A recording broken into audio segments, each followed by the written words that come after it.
Guys, so today I think I will explain how quantum entanglement is possible.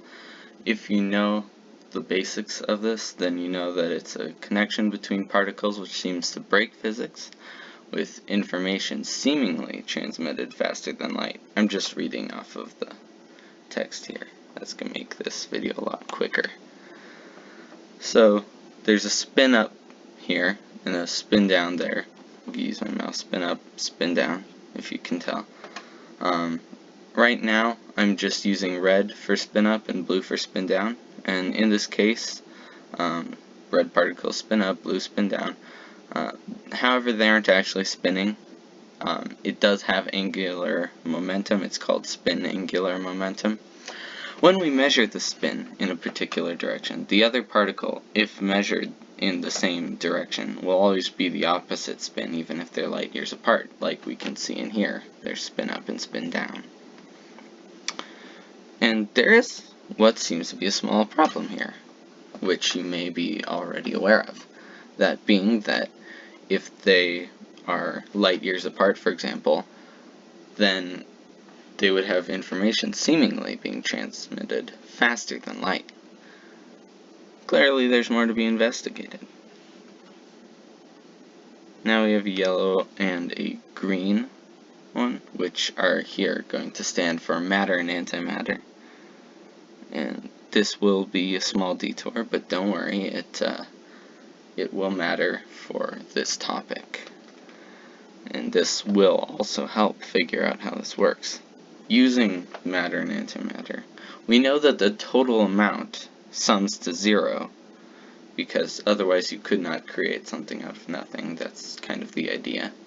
It's mostly a theory, but it's widely supported. Therefore, the amount of each is the same, so there's the same amount of matter and the same amount of antimatter.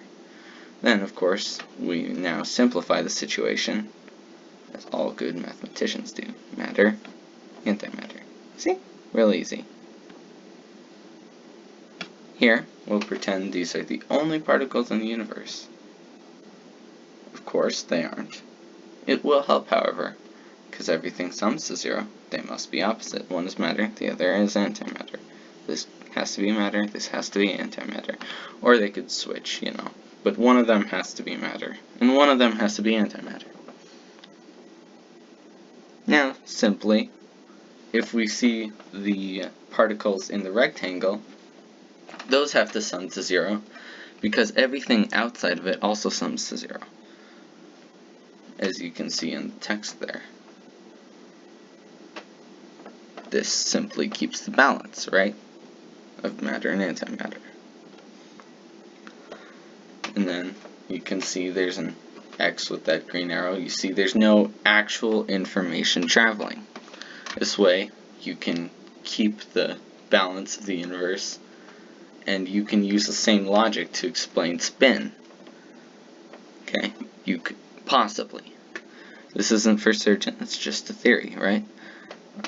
And to explain quantum entanglement, with the idea that the total spin equals 0, and that when particles become entangled, it is literally impossible for them to have the same spin by process of elimination without any communication between them. That concludes this video. Thanks.